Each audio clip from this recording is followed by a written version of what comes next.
Oke, welcome back to my channel. Hari ini di Ruang Mimpi kita kedatangan tamu baru dari program studi sastra Arab dengan Abang Ihsan Maulana. Bang Maulana panggilannya? Bang Ihsan, tapi kawan sering dipanggil Bang Mo. Tapi nggak usah apa, karena kita lagi di channel, panggil aja Ihsan. Oke. Oke, panggil Bang Ihsan. Bang Ihsan ini merupakan salah satu dari program studi sastra Arab. Dia akan menceritakan bagaimana sih sastra Arab itu dari awal sampai akhir. Jadi untuk teman-teman SMA yang nanti akan mau kuliah, jangan sampai salah jurusan sastra ini. Jadi kita akan bahas lebih dalam tentang sastra ini. Jadi Bang Mul, kita punya pertanyaan pertama. Oke, siap. Pernah nggak Abang bermimpi untuk masuk ke sastra Arab ini? Iya, sebenarnya saya semenjak dulu itu cinta terhadap bahasa. Itu poin pertamanya, cinta terhadap bahasa. Jadi ketika orang sudah jatuh cinta kepada sesuatu itu, semua yang dia omonginnya itu pasti tentang sesuatu yang dicintainya. Ya kan? Saya kan suka bahasa nih ceritanya. Ya kan? Suka bahasa. Contoh. Jadi saya lebih suka sebenarnya bahasa Inggris, Perancis, Mandarin, dan Arab tentunya kan. Cuman di kita kan nggak ada sastra Arab di Aceh khususnya kan, belum ada jurusan sastra Arab. Dan sastra Inggris nggak ada, belum ada juga. Setahu saya belum ada. Sastra Prancis, Cina juga nggak ada. Jadi sastra Arabnya ada tadi? Ada? Sastra Arab ada. Oh, sastra Arab ada. Sastra Arab ada di UIN Araneri. Jadi saya juga alumni dari UIN Araneri, Fakultas Adab dan Humaniora. Oke Bang, jadi selama Abang kuliah di situ, pernah nggak apa sih atau apa harapan Abang selama masuk di itu? Dengan Abang ngecinta dengan sastra ini, apa sih harapan Abang setelah masuk ini? Harapan saya masuk ke jurusan sastra ini yang pertama untuk mempelajari lebih dalam, kan sastra itu kan lebih mendalam ilmunya, lebih mendalam. Karena saya cinta bahasa, jadi saya pelajari bahasa Arab ini ya, ke dalam intinya, ke dalam poinnya langsung. Tapi ketika kita belajar bahasa Arab ketika di SMA atau pesantren atau kuliah itu kan cuma dasarnya aja yang diajari. Tapi ketika kita telah masuk ke dalam, itu Masya Allah, itu luar biasa. Itu ilmunya lebih mendalam, luas. Itu seperti kita mengambil sebuah mutiara. Jadi orang sastra Arab ini sama nggak? Misalnya orang yang lama tinggal di Arab sama orang yang ambil sastra Arab, sama nggak di akhirnya itu Bang? Maksudnya itu, keilmuannya sama nggak dia kira-kira? Gini ya, jadi bahasa Arab itu salah satu bahasa tertua di dunia. Dan juga dia bahasa Arab itu merupakan bahasa yang paling susah dipelajari. Ada sebuah penelitian, mereka ungkapkan bahwasanya kalau misalnya kalau bukan orang Arab asli, itu dia kalau belajar sungguh-sungguh bahasa Arab itu dicapai dalam waktu 2 tahun. Terus kalau sungguh-sungguh dia 2 tahun. Itu Imam Syafi'i radhiyallahu an, itu beliau belajar bahasa Arab Fushah itu selama 10 tahun di suku Huzail, pedalaman. Itu masuk ke dalam suku pedalaman. Itu baru dia bisa lancar bahasa Arabnya. Nah, kita tinggal di sini. Nah, bayangkan aja gimana, kita tinggal di sini. Bukan orang Arab, bukan orang Arab ya. Jadi harapan Abang ketika masuk ini, Abang bisa seperti Imam Syafi'i tadi? Enggak lah, itu kan itu udah tinggi kali itu. Ya, jadi beliau apa mujtahid mutlak gitu kan. Apa harapan Abang? Harapan saya ini ya yang pertama untuk jadi sastrawan, ya kan. Dan yang kedua untuk mendalami bahasa secara mendalam. Dan nanti harapan saya juga mudah-mudahan saya ke depan bisa menulis. Kalau kita belajar sastra kan bahasa kita lebih indah gitu. Retorika kita dalam berbicara pun lebih lembut. Jadi itu aja ya. Ya juga ya. Kalau saya yang bukan jurusan sastra ngomongnya ya apa yang ada di pikiran saya ngomong terus. Tapi kalau orang sastrawan pasti lebih memilih kosakata gitu loh. Iya. Berarti apa kalau buat puisi, lagu pasti lebih kayak anak indie ya. Iya, ya, anak India. Katanya tuh lebih mendalam, masuk ke dalam hati ya. Soalnya lagi tadi pantai ini kayak seni buat puisi Abang ini. Oke, kita masuk ke pertanyaan 2 Bang ya. Oke, siap. Selama Abang sastra ini, kuliah di sastra, hal tersulit apa sih yang menurut Abang yang ada di sastra Arab ini? Hal tersulit di dalam mempelajari sastra ini, kalau ini kita bagi 2 dulu ya. Kalau misalnya orang nggak ada basic, kalau masuk sastra ini agak susah. Dia harus mulai dari nol, yang tidak ada basic. Tapi contohnya yang ada basic itu siapa itu? Yang ya seperti orang-orang yang sekolah di umum, SMA, MAN, SMK.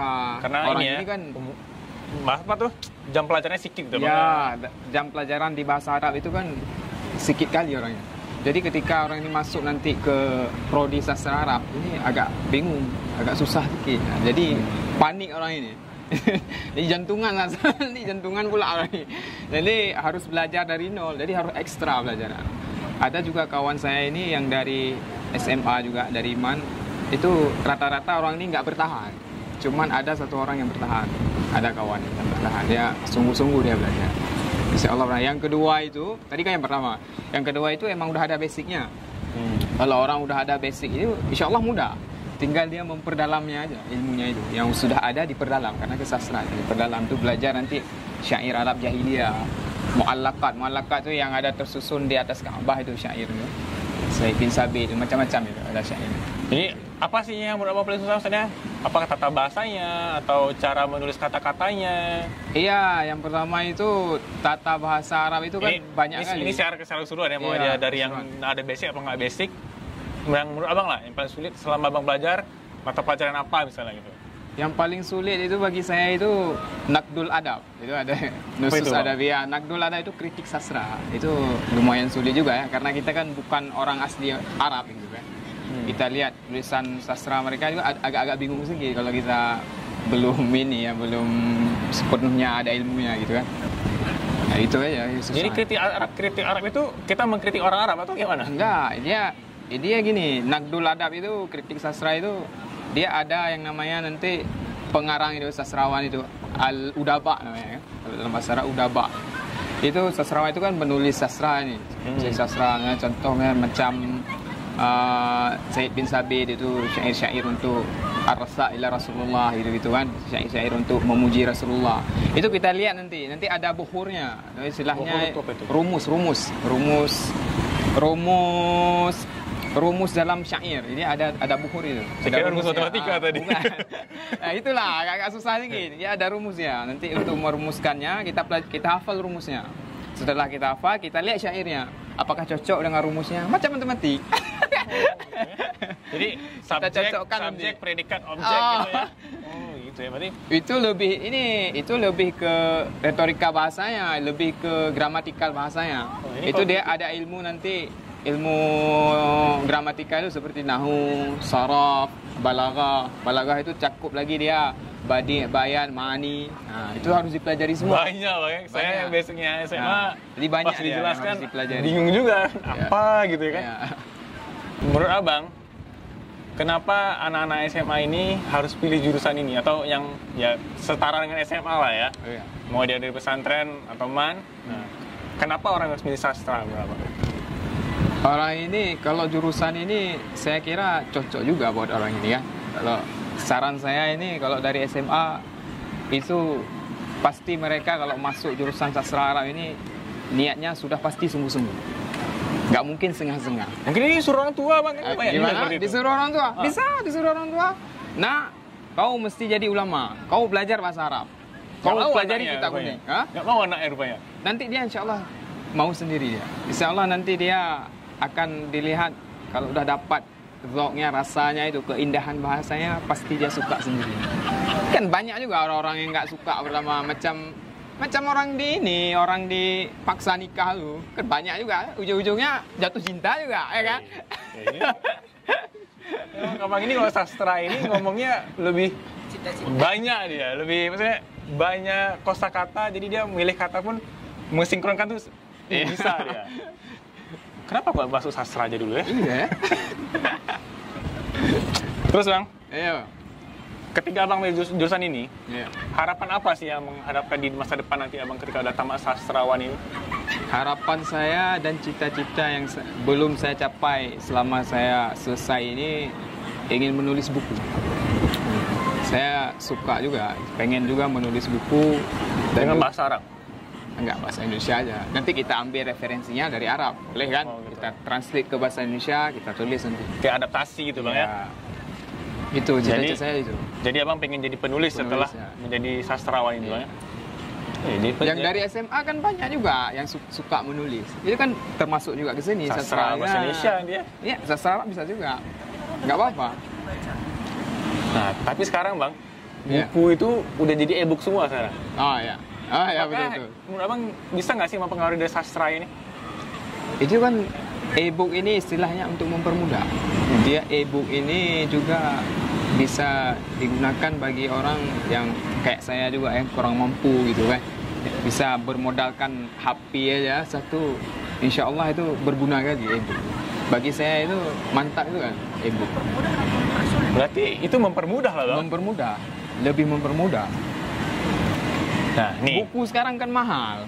Ya Ya, sih. mahal buku sekarang. Cobalah datang ke toko buku. Nah, berapa tuh harganya? 60.000 paling kurang. Ya kan? 150, 200. Berarti kalau orang sastrawan ini harus sering baca novel dong ya? Iya, bukan aja novel tapi semua. Dia Komik kan Bang, komik. komik. Oh, boleh. Kan baca juga, ya kan? Baca juga.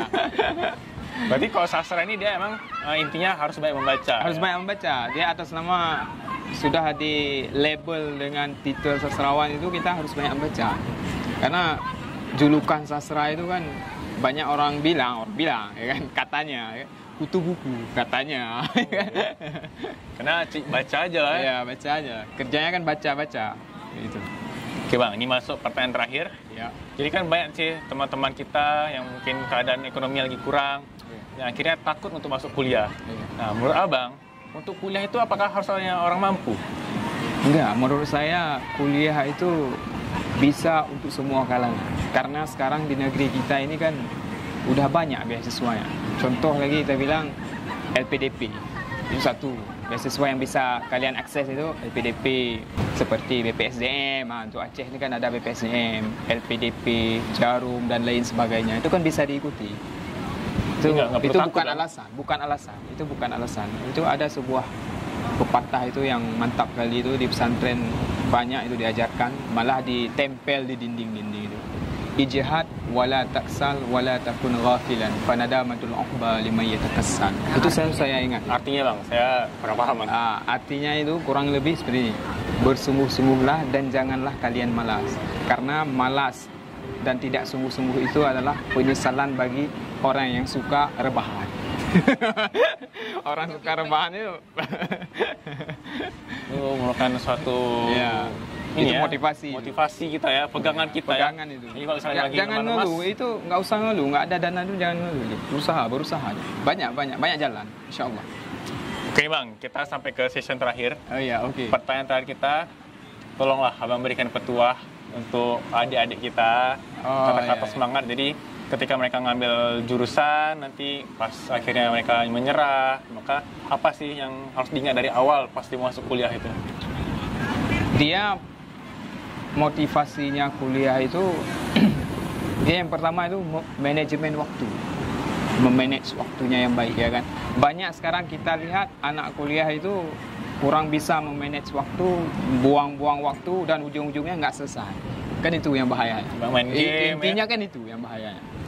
Jadi dia harus pandai mengatur waktunya untuknya sendiri. Apalagi kan kalau kuliah itu kan sudah dikategorikan dewasa. Pendidikan orang dewasa lah ya. Dewasa. Bukan lagi macam SMA kan, masih diatur-atur. Nah, disitulah kita belajar untuk dewasa. Nah, belajar untuk dewasa. Dan ada sebuah ini juga kata-kata hebat ini dari Imam Jamal Rahman. Nah, itu hebat juga ya. Katanya gini, sekeping emas itu mungkin bisa didapatkan dengan sepucuk lilin yang berharga murah. Nah, artinya gimana? Gini, yang artinya ini. Jadi walaupun kita tidak mampu, walaupun kita banyak kurangnya, tapi kalau kita ada usaha, walaupun sedikit usahanya, yang penting istiqomah, itu pasti ada jalan. Pasti ada jalan. Insya Allah ada jalan. Jadi pegangan Abang kata-kata dia tadi tuh. Iya, itu Kata-kata tetap semangat ya kan. Jangan menyerah, itu aja. Berarti teman-teman semua adik-adik, yang penting tetap usaha. Apapun masalahnya, Iya. ada jalan keluar. Ada jalan keluar. Jangan takut. Yang penting tetap berusaha. Dan jangan lupa ngatur waktu. Nah, atur waktu. Manage Main boleh. Main boleh, refreshing, nggak masalah, ya kan? Yang penting belajar jangan lupa juga. Iya. Ini molor ya. Nah, jam kuliah jam 9, datang jam 10. Itulah Nah, absennya ya. TA kalau nggak kan, absen. Oke, jadi itulah Bang, terima kasih untuk Oke. laman ke channel kita. Siap. Mudah-mudahan ini berkah untuk teman-teman kita semua, adik-adik kita ke depan yang mau kuliah, jangan takut untuk kuliah. Tetap semangat. Karena semua tuh ada solusinya. Jadi jangan lupa di like untuk program studi sastra Arab. Siap. Sarjana apa bang berarti? Humaniora. Humaniora. Sarjana sastra bukan? Itu dulu. Oh, itu dulu. Sekarang Sekarang udah humaniora. humaniora. Sarjana humaniora.